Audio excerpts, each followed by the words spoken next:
Hi, everybody, and welcome to Talk-No-Jutsu. I'm your host, Rev G. And if you haven't already, make sure you check out part 1 of our episode today. We're talking about the hidden gems of anime and manga. We've already spoke about history's strongest disciple, Ace in the Diamond, and none other than one of my top 5 animes of all time, a must-see, Gantz. And if you have not read that and you are curious about why it's one of my top 5s and yet it's unknown, make sure you check part 1 where I go into detail and I explain why Gantz is absolutely unmissable. You need to check that out. All right, people, we're starting again. And if you remember, at the end of part 1, I told you I had some fire. I had another really big manga of mine. Shout out to my brother. He was the one who got me on this. And to me, I look at it and I always felt that the world of anime needed this and needed this manga. It needed this one and it never had it. This one is a real throwback to the old samurai days. It's one of the best animes, or I should say mangas, that I've ever seen for sword fighting. And it has it all. It has the supernatural elements. It has the magic powers. It has the diverse cast. It has great writing, great plot. And it has a fantastic main character. It has everything you'd want in a story, really. But it never blew at all. And that was a certain manga called Samurai Deep Kyo. Now, Samurai Deep Kyo is fantastic. If you haven't read it, Ruben, first of all, Ruben, have you read it before? I've never even heard of it. Samurai Deep Kyo is lit, fam. It's lit. Okay, let me just write that down. Let me just. Yeah. Well, come back and watch the episode, innit, G? Again, innit, if you want to remember it. But Samurai Deep Kyo. Yeah. Now, the basic premise is this is set in the 16th century Japan. So it's just after one of their big civil wars, the Civil War of Serigakara.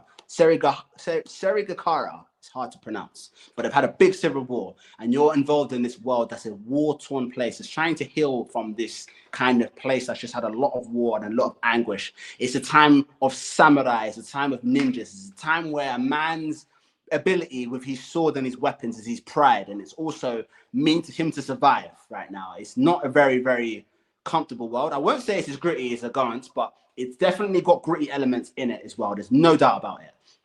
So we're introduced to the protagonist, a healer called Kiyoshiro, and he just goes around healing people. His idea is he wants to heal the world from what's happened and how things have taken place.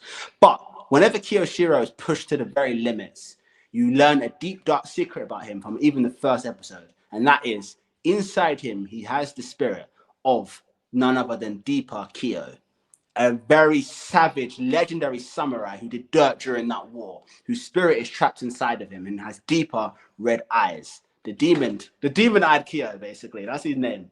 And every time he's pushed to the limits, this side of the Kyo comes out. Very similar almost to Sasuke in the Cursed Seal in the original Naruto. And very early in the story, Kyo actually ends up, this is not too much of a big spoiler because it's very early in the story, Kyo actually ends up taking over Kiyoshiro's body. So now Kyo is inside Kiyoshiro's body. And Kyo's goal is he wants to reclaim his body, which is lost somewhere. So he basically creates his own fellowship of the ring. As the story goes around, he creates a fellowship. He meets these people, these other G's who have their own goals, and they all align with Kyo. And his intent is, I want to get my body back. Now, that's the basic premise of it, yeah? But what makes this so good?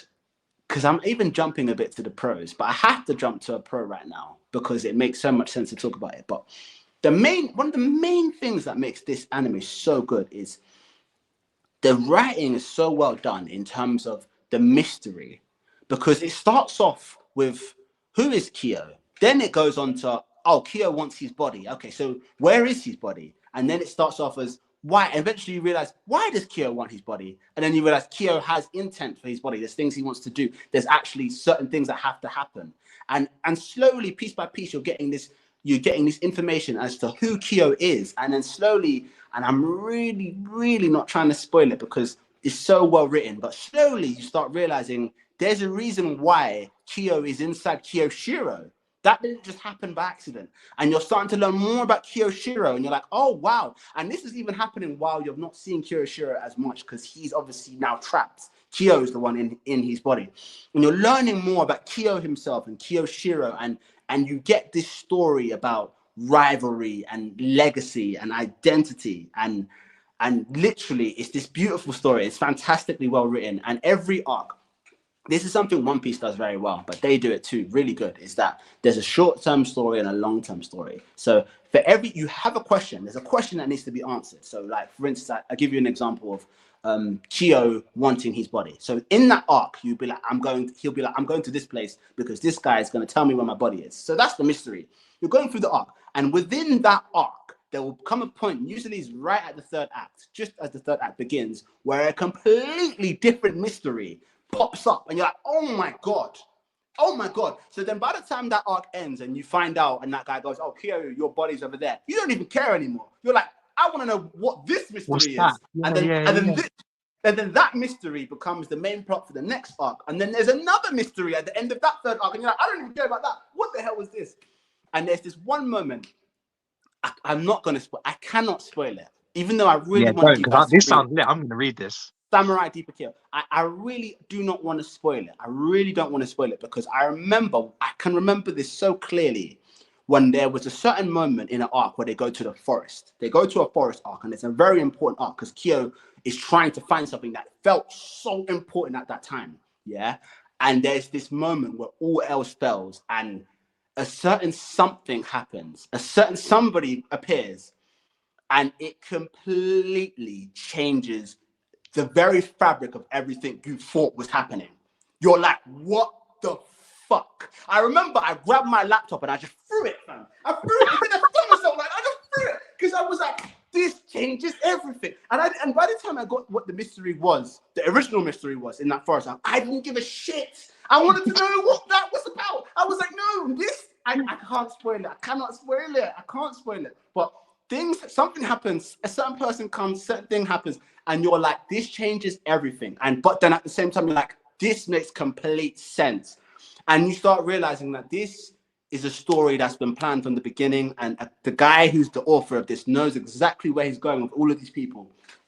And it's one of the best things about it. It keeps giving you that thrilling dopamine when you're like, oh, the mystery's here. Then you get that thrill. And then, it's fantastic, man. And it has fantastic action along the way. It's fantastic action along the way. I'm talking about the pros of it. Now, it has fantastic action. It's one of the best action because you can see it's one of the best sword fighting I think I've ever seen. Maybe Bleach is the only one I can think of. But Samurai Deep Kyo's action is better in sword fighting than things like Demon Slayer or these other things I've seen because it actually uses real sword life techniques. But just like anime, you would spice it up down and make things go up, turn things down to 1 million, and then people are using magic abilities as well, so it kind of has a nice source in it. And ultimately, when you add that fantastic action and the way it's written with the mystery aspect as well, and then you add another one of its main pros, which has a fantastic cast, man, has a really good, strong cast. The cast is not big; they're a smaller cast, but everyone in this cast has their own issues, they have their own problems, they have their own things and their own goals, and their goals are respected. Never does a character come and he's just not relevant anymore. He comes and they're actually relevant to the story. They become part of Kyo's fellowship. They have their own shit to deal with, and they are respected. They grow up, they get stronger, they have their own moments. And I just think it's fantastic. The cast is so diverse. You get a lot of people. You get one of the guys is like a lady boy. There's a guy that's a trans guy. There's literally one of those guys is a young little kid. There's a wedge guy that doesn't even use swords. He just uses his hands. My favorite character, Benatora, he has this kind of like it's like a tri-spear thing. It's just lit, and they all have their own abilities. And there's Sasuke. There's a guy that's called Sasuke who's a ninja that has these electric like web nets, and it's just lit, fam. It's lit. Yeah, that sounds cool. It's so lit. That sounds cool. It's lit, fam. Then you add all of that with this mystery element of every arc they go in there with the intent of finding out something that's important, and then they end up finding out so much more, and then it keeps snowballing basically. So yeah, man, those to me are why I say Samurai Deep Kyo is probably one of the best to ever do it for sword fighting. If you right now, I'm talking about you, the guy watching this video, the guy or girl watching this video, if you are into like swords and sword fighting and kind of samurai, yeah, I cannot really think of many anime better than Samurai Deep Kyo. I cannot. And for me, and I've watched a lot of anime, I've seen a lot of anime with swords. I can't think of one that's better. And in particular, it's set in that time, the heart of samurai. The 16th century is set in the real time where samurai were really about and ninjas were really about. So it has that authentic feeling to it. Yeah, man, you cannot do better than Deep Kyo. Let me ask you a question, because I've never heard of that story before, and it sounds lit. Just on a comparative scale to something like Samurai Champloo, how does it stack up? Because obviously, I love Samurai Champloo. The sword fighting that. Samurai Champloo is lit. Samurai Champloo is a completely different kind of feeling. It is also set there, but like the name says, Champloo, it's a mix up. So there's this is kind of like, no, we're going to the traditional samurai. It's serious. People are wearing like the kimonos and shit. Okay. Yeah. Samurai Champloo also is episodomanic. And if you don't know what that means, is that Rick and Morty? It basically means every episode is its own story, like Doctor Who. Yeah. Whereas, as I've said before, Deep Kyo is not that at all. It's all about consistency and continuity. Okay. It's all about the mystery. And you can't just come in halfway through Deep Kyo and think you're going to understand anything. You have to start from episode 1 and go, because the mysteries keep going and snowballing, and you need to know the information that was in the previous arc for this information to make sense to you. Yeah, cold. I'm definitely going to jump onto this. I'm definitely going to jump onto this. So lit, fam. Talk to B. Smith about it as well. Trust me. He'll wet himself when you talk about it, because we always have that. I can just hear him going, joy. Yeah. Deep Kyo is so good. I don't even think I've sold it well enough. I don't think I've even done it justice. It truly is like a hidden gem that you look at and you're like, why the hell is this not blowing up? And another thing I've not even spoken about is that it has such a great different angle, because the main character is Kyo. So the main character is this kind of really well known for being evil guy, anti-hero who's killed over 1,000 men. He's meant to have this stench of blood in him, right? But as the story goes on, you're starting to realize that he did do those things, but some of those things that basically they got overhyped, fam. They're not overhyped, but basically they tried to cancel him, and he shouldn't have been cancelled. Basically, the world tried to cancel him, and he actually isn't as bad as they're making it out. And there were reasons why he did it. And slowly these mysteries kind of come into floor, where you start looking at Kyo differently. Like, maybe you're not what everyone thinks you are. Then you start looking at Kiyoshiro, like, maybe you're not in. And I don't want to spoil it. I don't want to. Yeah, I think you've said enough to whet my appetite and my interest. Yeah. Definitely. I'm not going to spoil it. But all I'll say is that everything makes sense, and everything is leading up to moments that happen in the end. And by the time it gets to that point, you look at it and you're like, everything makes sense now. I understand thoroughly what this was about and everything. But yeah, man, that's fantastic. So yeah, let me talk about some of the cons from it. Con number 1. Do not watch the anime. Do not watch the anime. Do not watch the fucking anime. Do not watch it. Don't do it, man. Just don't. Don't do it. It's like watching that, that meme from The Office when he's like, God, no. God, no. No, God, please, no. It's like that, fam. Do not watch this damn anime, because, and I don't know, Ruben, you come in here for a second, yeah. I don't know if you know many times where their anime, the people in the boardroom just sit at the table, they're like, we spent however much money getting the rights to do Samurai Deep Kyo, or whatever anime it is. Why don't we've got all the source material.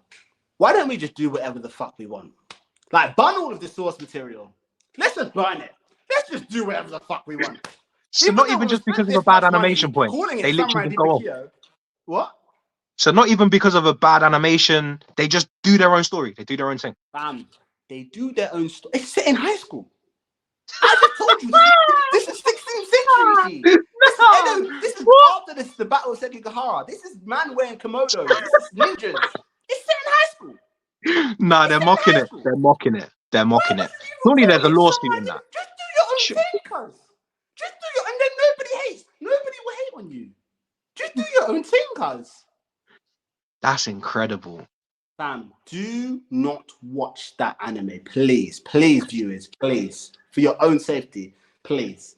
I didn't just hype this thing up for you to go there and watch the anime, because that would just make me cry, fam. Just read the manga. Read the manga and read the manga. It's the only way to consume this. It's the only way. There's no other way. That's one of the biggest flaws, mate. And I actually think that anime has ruined a lot of the reputation, the good reputation that Deep Kyo should have had. I reckon it ruined it. It had a good anime, it probably could have had a chance of blowing. It could have had a chance of blowing. But God, Lord. Oh my Lord. All right. Another one. Yeah, I know. I'm even shedding tears thinking about that anime. I can see the distress on your face.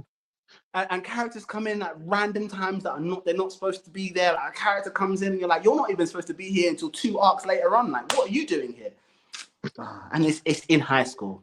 It's set in high school. That's mad. It's just like, it's a disrespect.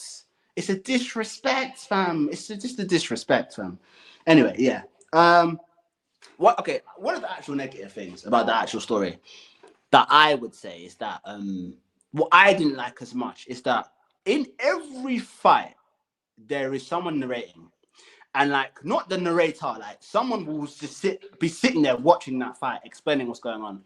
Because I get it, because they are using like real samurai techniques and stuff and sword fighting techniques. And he's explaining, oh yeah, he twisted his sword like this. And this is what made that happen. Or he stepped into this area here. This is why he couldn't do this swing. And I get that. And it is fun at first, but after a while, it gets very tiresome and boring, because it's like every single time there's someone sitting there just watching the fight, just saying what's going on, basically.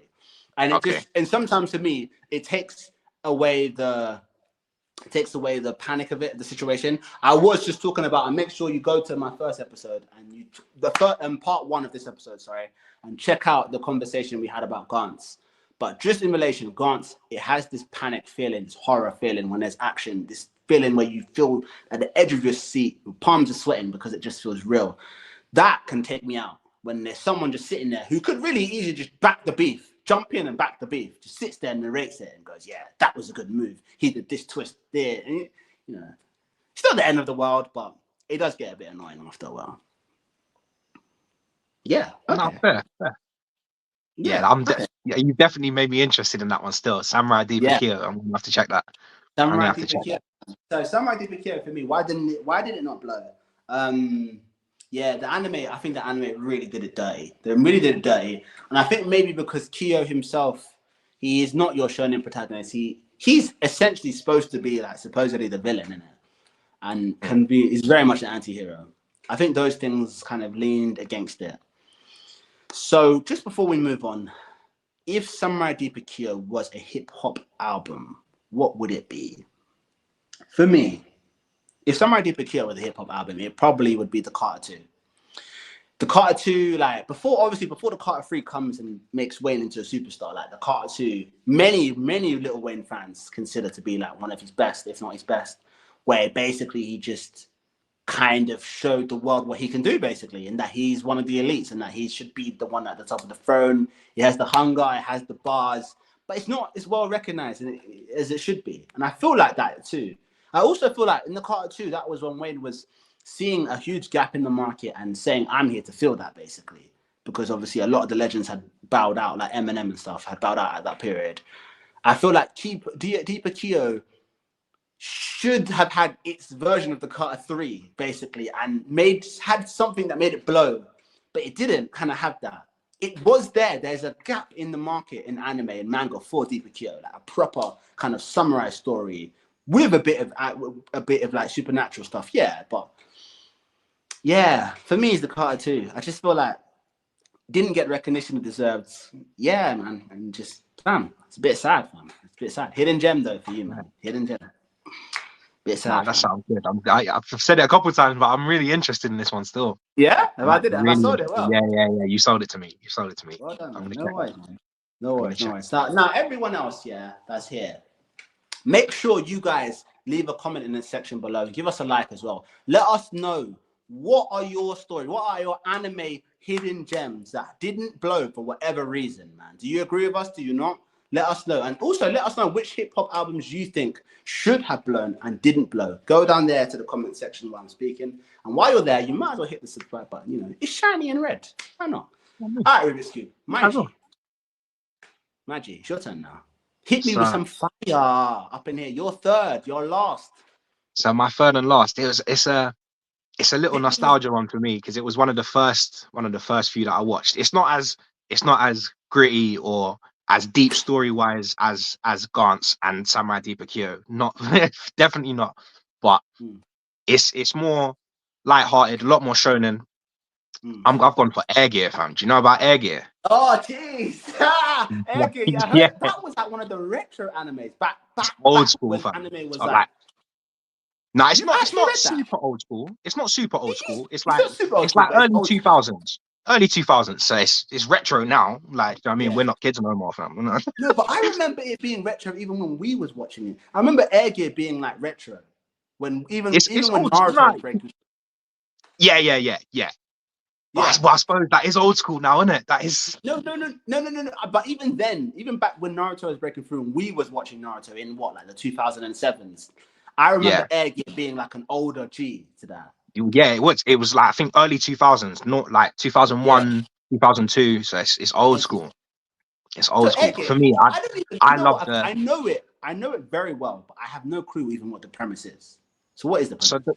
the whole premise of it is basically this is what I love about it. It takes something so simple as like rollerblading and just turns it into a battle anime. Fam. Just Yeah. turns it into a battle anime. Like it's cold. Like Yeah. it starts off very small scale. Like even at the very beginning, the main guy follows Iki. He's like a low level street thug kind of thing. Like this is our territory sort of thing. But then in his yard of his adopted family, he's got four older siblings, four older sisters. He finds Yeah. his first pair of Air Treks, the motorized rollerblades. And he's Yeah. like, hey, do you know what? Maybe I'm gonna learn this. I'm gonna do my thing. And he falls in love and he's got a real talent for it and he just loves it. But the whole premise is the early doors is they're it's again still territory battles, but the way they win territory is you beat other air trek groups.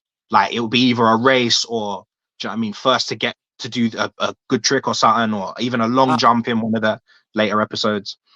And just yeah, he gets his little band together and just they do their thing. They do their thing. But it starts off in a way that it doesn't end. Like I said, it's very small scale territory battles type thing, but to jump towards the end of the manga because What are they doing? Are they in space like Fast and Furious? nice.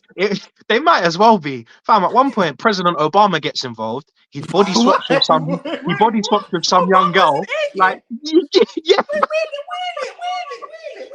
Really. President Obama, Barack President Obama, Obama, fam. His name's is like in Air John Gear. Obama or something. But even if you look up Air Gear Obama, you'll see the picture. Fam, it's Obama, fam. Like, Fam.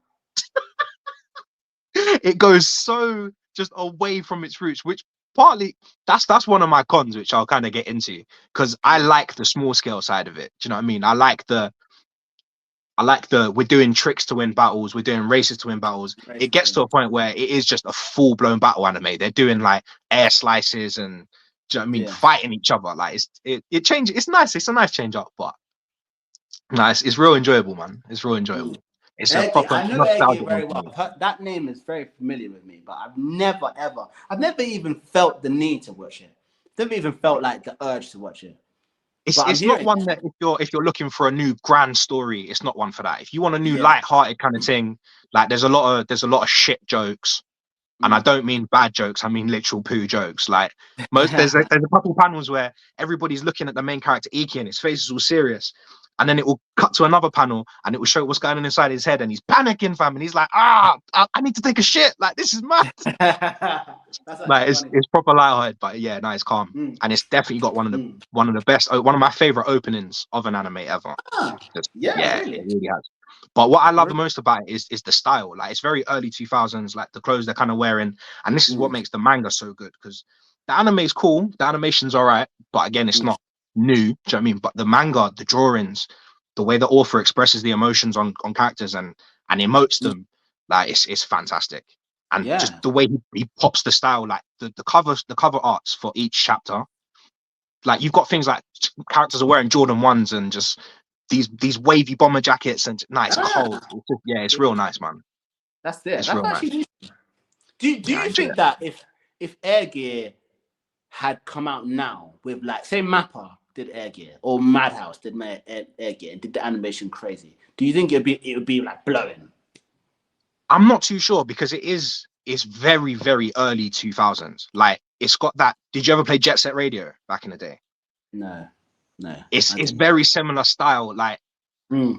if it did come out now, it would only be the man that enjoyed that kind of stuff then, that early 2000s style. You say Yeah, that, but I then don't know. I look at things like Food Wars, fam. That's true. No, And that's I feel true. like That's very niche as well. if Food Wars was made back then, no one would know it, fam. Yeah. With that animation, just if it was made back then, no one would even know it. But everyone kind of like, it blew up at one point. It went viral, fam. It did. Like, I don't know. I'd like to think it would. It definitely would for me. I'd bang the hell out of it. Do you know what I mean? I'd be like, yeah, Reed, let's go. But for the masses, I don't know. This is what I mean about this. This is actually the purpose of this episode, because I'm just thinking that Food Wars actually is blown up, and people don't even know like Samurai Deep Kyo. They never even heard of it. Yeah, it's so much better, and they didn't even know about Gantz. And I'm like, how? How do I reach unacceptable conditions? Like lemon grab, fam, from Adventure Time. Anyway, yeah, okay, yeah. All right, cool. Okay, so yeah, why did it not blow? That's my question for you.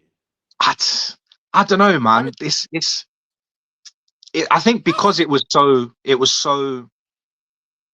I don't want to say niche, but that whole Jet Set Radio style, that the clothes they're wearing, it's.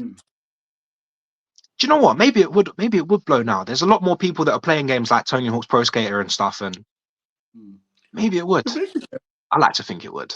What I would say is that I don't even know if I could argue that Air Gear hasn't blown, because I do remember hearing about Air Gear quite a bit. Like, I had never watched it, and I don't remember anyone who had watched it. But I do know it's known. It's not like it's completely unknown. But at the same time, the fact that I've never even met someone who's watched it, I didn't even know you'd watched it until this moment. This is the thing. People that I've mentioned it to, they're just like, nah, maybe I've heard of it, but I've never watched it. And I'm just like, nah, you should watch it, man. You should watch it. It's nice. Yeah. It's nice, man. Right. It's nice. Okay, come on. It's lighthearted. It's not too serious. It definitely doesn't take itself seriously. Definitely doesn't. And if you're someone that likes the etchy kind of stuff, there's a fair bit of that in there. Like the author who did it, he made his come up doing H anime. You know what I mean? He was drawing that kind of stuff, so he brings that a fair bit into Air Gear. Do you know what I mean? There's a few busty people in there. So if it was a hip hop album, what would it be?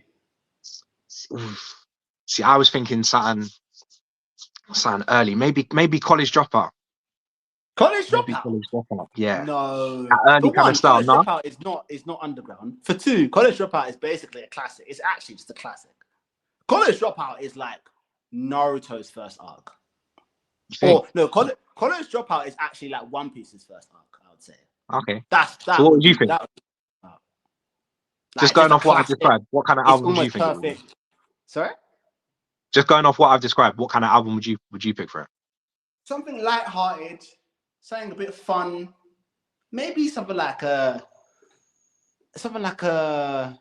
who could you say is a bit fun in hip hop like that? Maybe even like someone like an Eevee. An early Eevee album. Something like that. I don't know. Something light-hearted, a bit playful. An album that's a bit playful, not taking itself too serious, and definitely something that you can't say is a classic, though. You can't say it's a classic. I can't give you College Dropout. I can't give you that. But anyway, let's move on to my last one. That's your last one, isn't it, Rubes? Yeah. Yeah, okay, this is my last one. So, my last anime is an anime... I don't think I can consider it underground anymore. In fact, it's not underground anymore. It's actually in the mainstream. However, it's here because it has a very unorthodox journey, and there are earlier seasons that are completely, for better or worse, completely unknown. That is none other than one of the best hand-to-hand combat animes that I've ever seen, and something that is purely for the manly men. But at the same time, people were doing dirt, and it's none other than Bucky, Grappler Bucky. Now, for those of you who already know, Bucky obviously is on Netflix. It actually has blown. People watch it. People know it now. A lot of people know it. But the first two actual seasons of Bucky aren't on Netflix. They were edited by a different company, a different team before Netflix A lot had come. older. Yeah, a lot older. This was in the Yeah. early noughties. So this is before a lot of things had happened. So the basic premise of Bucky is one that most people know. You know, Bucky was kind of like a kid, grew up in the streets. His mum is basically trying to make him the ultimate fighter in order for him to basically beat his dad. Without spoiling too much, unfortunate things happen to his mum, which makes him basically decide that he, no matter what, is going to beat his dad. And his dad, as many anime MC dads are, his dad is the strongest basically in the world. So basically, inherently, he has to become the strongest hand-to-hand fighter in the world. So he goes to various tournaments training to become the ultimate, basically, so he can beat his dad. It's the basic premise. But the idea of it, though, of Bucky, is more...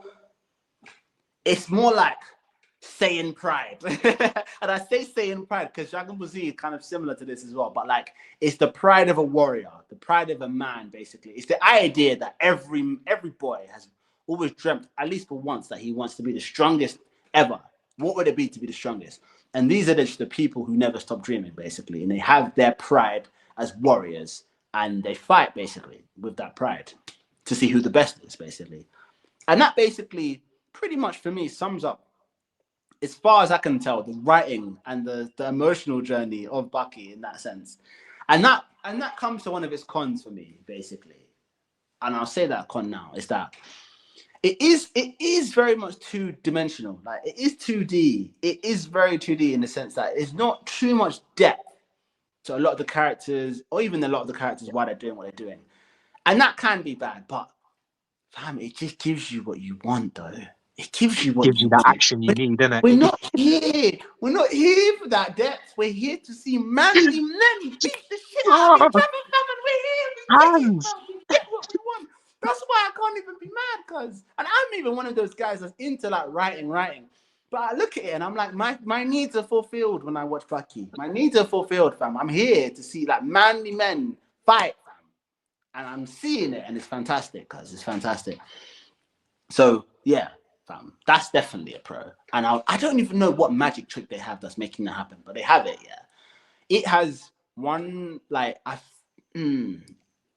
it definitely is one of the best for hand-to-hand combat that I've ever seen. I can't think of many animes that have better hand-to-hand combat than Bucky. Like, very few. It's really one of the best that I've seen, and that gets perfectly into the main thing I want to talk about. Because that hand-to-hand combat and the way things are done and the different styles of the characters is emphasized in like none other than season 2 of Bucky, Maximum's Tournament, Ruben, and we look at him, fam. I'm talking about Bucky just for this. This is the only reason why I'm talking about, because we all know about the Netflix shit. That's even mainstream. People don't know about Maximum Tournament. So Rubik's Cube, I'm gonna throw you the alley hoop right now, yeah. Is this the greatest martial arts tournament you've ever seen in your life? No question. No question. No question. No question. Is it? And I will fight anybody. I will drop my address. I don't care. I'll fight anybody. There is no better tournament. Not even just hands down. Just tournament. Just tournament in general, fam. Best tournament in anime, hands down. Hands down. Right. If there's a better one, I ain't seen it. Is it better than Tournament of Power? What did I just say, fam? I'm asking a question. Yes. Unequivocally, yes. Is it better than the mini? Oh, yes. Go on, get to the end of the question so I can say yes. Go on. I was going to say the mini tuning exam tournament that they have. In the tuning exams, they have the little tournament. Yeah, it's better than that. It's better than all the tournaments in Bleach. It's better than all the tournaments in Dragon Ball Z. It's better than all the tournaments in Naruto and One Piece. It's better. Because all these tournaments you can think of, they have certain people getting washed. Do you know what I mean? No one really gets washed in this tournament. No one is a sub character. Everybody's character has something about them that puts that they're there for a reason. Do you know what I mean? I think people get washed in this tournament, but I would say this. Yeah, Ruben. I remember this because I remember this. I remember when Bucky came. So let me tell you my journey with Bucky. I was in uni and I remember Bucky came out on Netflix and I was like, this looks cool. The animation is cool. So I clicked on it and I was very confused because I'm like, I feel like I'm halfway through the story here. Then I'm realizing, I am halfway through the story here. I'm trying to just watch it anyway. The animation's good. I'm trying to watch it, but I'm just not getting into it because I'm just not understanding what's going on. And I'm the type of guy, I like continuity. So I just fell out of it. I stopped watching it. Then Rubik's Cube was constantly going, hey, look, you need to watch it, but you need to go back and watch it from the beginning. You need to watch Maximum Tournament. And I was like, It's the best tournament I've ever seen. And I'm like, you can't just throw those words out there. During that period was actually the period I was watching Dragon Ball Super, and I was watching Tournament of Power. And I'm like, you're just throwing that out there. But then eventually, it was like a whole year later, he wore me down. So, all right, bun it. Let me just start Bucky from the beginning. Now, season 1 of Bucky is something I will talk about because that is part of the cons. But when we get to season 2 and we get to Maximum Tournament, I was watching it and I was just like, this is undoubtedly the greatest hand-to-hand combat tournament. In fact, this is the greatest tournament I've ever seen in anime. In period. I was like, this is undoubtedly the greatest I've ever seen. And there's one fight that I think I was even screaming. I watched it twice. I watched it, then woke up the next day. I had a dream about it. Woke up the next day, watched it again. And that's Katsumi versus I'm forgetting the other name. Katsumi is my guy, the Shotokan karate guy. Yeah. And then the tall guy. What's the? Oh no, his name is escaping me. Oh my god! You know the one that's a kid. He's like 16, but he doesn't look like he's 16. And with the grip strength. There's a grip, yeah. I forget his name. The street dog. He's like 15, 16, yeah.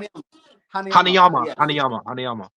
That fight had me screaming. Katsumi was actually my favorite. He is my favorite character in Bucky. Yeah. I didn't even know that he was going to have such a great fight. But that fight sums up to me what Maximum Tournament is all about. And the reason why you have to watch this is because this tournament is just, it's not like anything you've seen. It is one of the most unpredictable things you've ever seen in your life. It feels like you're really just watching two people beat the shit out of each other and you don't know who's going to win. You don't know who's going to win. That fight, I did not know who was going to win. It felt like Rock Lee versus Gaara. Because Rock Lee versus Gaara also gave me that effect where I was like, who is actually going to fucking win this? I don't even know who's going to win this. Because it's like 1 minute you're seeing Lee on top. You're like, oh no, then Gaara is finishing him. Then you're like, Lee comes back. And then you're like, fam, that fight was like that. I was literally like screaming at the screen because I did not know who was going to win. And it just, I'm not going to spoil it, but the way it ended was so lit. And I was just like, this is undoubtedly one of the greatest tournament I've ever seen. That fight, actually, Katsumi versus Hanayama, goes down probably as one of my top 5 anime fights of all time. Top 5 anime fights of all time. Yeah, like, I'm screaming at the screen. My other uni inmates are probably thinking, what the hell was Rev G doing? But I'm sitting there screaming at the screen because I'm just like, Katsumi, get up, no, get up, yeah, go on, Katsumi, fuck him up, oh no, literally like screaming. Maximum Tournament, like, it's so underground, it's such a hidden gem, and I don't know why people haven't watched it. Like, go and watch it. They even have a little setup for you in the new Bucky because they mentioned that tournament a couple times. They mentioned like people need to just listen to what they're saying and just go watch that shit. Just go watch it. And the thing is that I have to say as well, and this is me disagreeing from what you said, Rubik's Cube, because you said people don't get washed. But one of the things I love the most about Bucky and that tournament is that it's so unpredictable. There might be a time where you are hearing hype. You may have even seen these guys fight before. And they step up to the arena and you're ready for just a big showdown. And then just one guy makes one little mistake and gets wiped out quickly. Like, bam, instantly. That's happened a couple of times. I don't think that's the same as a washing. I don't think that's the same as a washing, though. Because a washing is you had no chance. Do you know what I mean? Like, everybody has something in that tournament that they can use to win. Cool. Absolutely everybody. But that Bucky is one of those ones where you make a mistake and you can get knocked out quick. 100. It doesn't matter how strong you are, quick. And it's brutal, it's savage, it's awful, fam. It's like, I saw it even a few times, fam. And I'm like, oh, and it gives that unpredictable feeling of like, you don't know what you're going in for. Yeah. You know what I mean? You don't know what you're and I love that feeling because like in certain anime, it's all too easy for two big characters to come together and you're like, you know what you're going to get, you're ready for it. Yeah. But imagine two big characters step up to each other of the same level even, or maybe just slightly different in levels. And one character just makes one small little mistake and the other character just takes his head straight. Yeah. Boom, almost instantly. It would make you, the next time two characters step up to each other, it will make you reconsider. Yeah. You'll be like, hang on a minute, have you done your background check? Are you sure you're ready for this beef? You know what I mean? Yeah. And I think that's a props to the character design as well, because I notice with a lot of anime, sometimes you can just look at a character and be like, I can tell you're a sub character. You're not going to go nowhere. Every single person in that has got enough detail where it's like, like, I don't know if you're the guy now. Like, it's brilliant. It's so true, and it's so unpredictable. You are not going to guess who it is, and you're just not going to guess what's going on. You're not going to know, and I'm not spoiling it, but you're just not. You're not ready. You're not ready for it, fam. It's fantastic. I don't have the capacity. Okay. Let's wrap this up. So let's look at the cons. Yeah, I've already spoken about what did I speak about? I spoke about season 1. Oh yeah. No, I spoke about the lack of deeper meaning in it. You know, it could be. Oh yeah. That's one. Another one for me is it does lack female characters, and it's not hard to do great female characters in like a hand-to-hand combat kind of show. But Bucky's for the men, basically. It just is for the men. Bare testosterone. It's just testosterone. It's manly men measuring dicks, basically. Who's got the bigger dick? And they're just beefing each other, basically. So that's how it is. I feel like it could have had a nice source, adding some good female characters in, because I feel like Dragon Ball Z is a very good parallel for Bucky, because they're similar. But I feel like Dragon Ball Z also had that problem of not having enough good female characters when it could have easily. And I look at Tournament Power, and I look at Kefla, and I look at how sick Kefla was and how much I enjoyed Kefla's involvement. And I'm like, why weren't you doing more of that? Why weren't there more of Kefla's running about in Dragon Ball Z and Dragon Ball and stuff? I rated her character a lot. That was actually my favorite part of Tournament Power. Goku versus Kefla, fam. That was so sick. Kamehameha over the beam. One man skirting on it, fam. Man was skirting on that.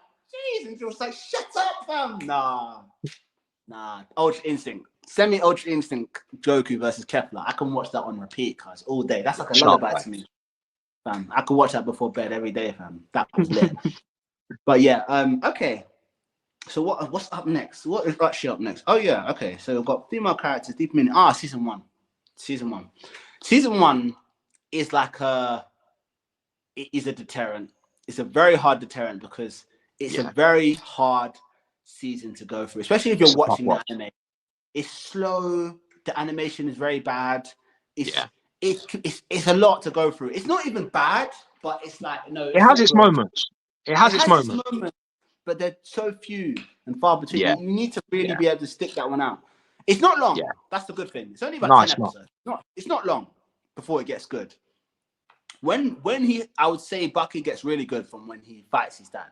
So in season 1, there's a penultimate moment where he has to fight his dad. From that point on, I don't think Bucky even takes any L's actually at all. No. But before then, you have to go through it. And I would advise read it, because you can always read quicker on that, and you don't have to worry about bad animation. But I do think you need to digest that story, because that's important to know who Bucky is and why he's doing what he's doing. I think before the explosion of these new characters of all their styles come in, I think it's very good to know who your MC is and why your MC is doing what he's doing, basically. But you have to push through that. It was Ushin that got me onto that, man.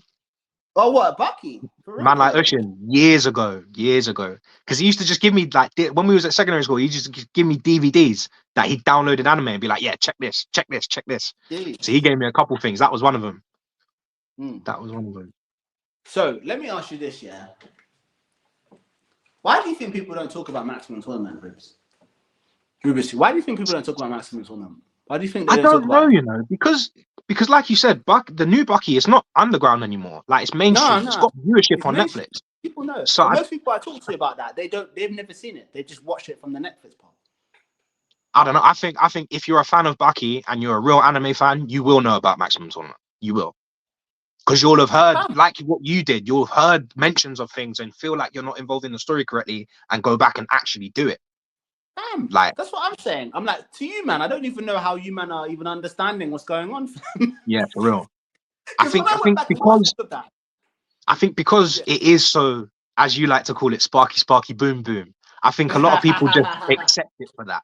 Do you know what I mean? Yeah. Because we're not here for the story, really. We're here to see sick fights. And the new Bucky gives you that.